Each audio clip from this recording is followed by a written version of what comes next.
9 August রাতে আরজিকর মেডিকেলে ঠিক কি ঘটেছিল জানাচ্ছেন জরুরি বিভাগের দায়িত্বপ্রাপ্ত চিকিৎসক।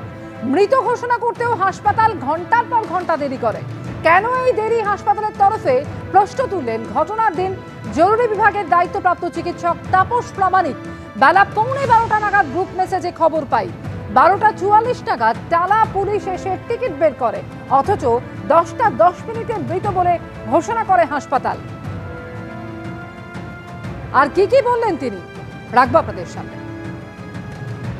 আরজিকর মেডিকেল কলেজ হাসপাতালের ক্যাজুয়ালিটি ব্লকের চেস্ট ডিপার্টমেন্টে 9 আগস্ট সেই মর্মান্তিক এবং হত্যা সেই ঘটনা যে ঘটেছিল, সেই সময় আরজিকর মেডিকেল কলেজ হাসপাতালের জেনারেল এমার্জেন্সিতে যিনি কর্তব্যরত ছিলেন তিনি হচ্ছেন ডক্টর তাপস প্রামাণিক। তার সঙ্গে আমরা কথা বলে জেনে নেব সেদিন ঠিক কি হয়েছিল, সেদিন কি ঘটনা দেখেছিলেন, কি হয়েছিল। মানে আমার রাত 8টা থেকে পরের দিন সকাল 8টা পর্যন্ত ডিউটি ছিল এবং আমার পরে যিনি হ্যান্ডওভার ছিলেন ডক্টর পলি সমাদ্দার, ওই ম্যাডাম আমার হাত থেকে হ্যান্ডওভার নেয় 8টায়, কিন্তু আমি ওখান থেকে 9টায় বেরোই এবং আমি যখন ঘরে ফিরে যাই 11:45 নাগাদ, অ্যাপ্রক্স টাইমটা আমার মনে নেই, কোনো একটা গ্রুপে আমি মেসেজ পাই যে আরজি করে রাতে একটা এরকম ইনসিডেন্ট ঘটেছে, যেহেতু এরকম একটা পিজিটি এখানকার ডক্টর একটা মেয়ে, তো সেক্ষেত্রে ম্যাডাম উপরে দেখতে গেছেন এবং দেখে তখন ম্যাডাম নিজেও বলেছেন যে আপনারাও প্রফেসর, আপনারাও আমাদের থেকে অনেক অভিজ্ঞ, আপনারা যখন ডেথ দেখেই ফেলেছেন, ডিক্লেয়ার করছেনও, তো আপনারা একটা কাজ করুন, নিচে আসুন, বাড়ির লোককে ইনফর্ম করুন, আধার কার্ড দিন এবং ব্রডওয়ে সাইন করুন, আমি ডেথ সার্টিফিকেটটা লিখে একে পোস্টমর্টমে পাঠানোর ব্যবস্থা করছি। যে জিনিসটা হয় যে 12:44 নাগাদ তখন হচ্ছে এই টালা পুলিশ এসে টিকিট বের করে। তো এখন সমস্যা হচ্ছে যে টিকিটটা বেরিয়েছে 12:44, এবার কেউ যদি দেখেও আসে 10:10, সে কী করে ব্রড ডেট 10:10 লিখবে? এটা তো কোর্টে গিয়ে প্রশ্ন করবে যে আপনি 12:44 টিকিট বের করলেন আর আপনি ডেথ বলছেন 10:10 বা 10:20 বা 10:30, সেটা হতে পারে না।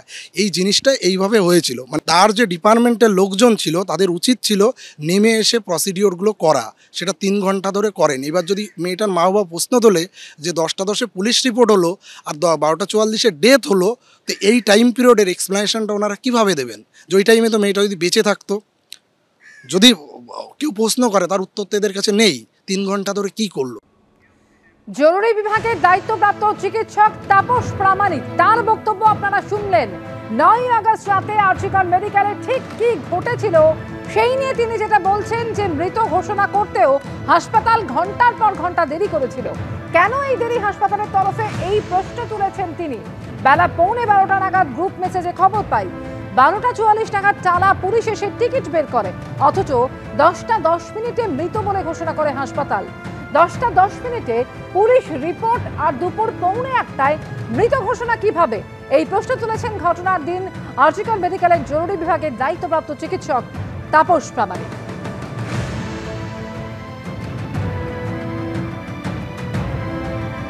একাধিক প্রশ্ন তিনি তুলছেন। বেলা 11:15 নাগাদ গ্রুপ মেসেজে খবর পেয়েছিলেন বলে জানাচ্ছেন তিনি। 12:44 নাগাদ টালা পুলিশ এসে টিকিট বের করে, অথচ 10:10 মৃত বলে ঘোষণা করে হাসপাতাল। 10:10 পুলিশ রিপোর্ট আর দুপুর 1:15 মৃত ঘোষণা করা হয় কিভাবে, এই প্রশ্ন তুলেছেন ঘটনার দিন আরজিকর মেডিকেলের জরুরি বিভাগের দায়িত্বপ্রাপ্ত চিকিৎসক তাপস প্রামাণিক।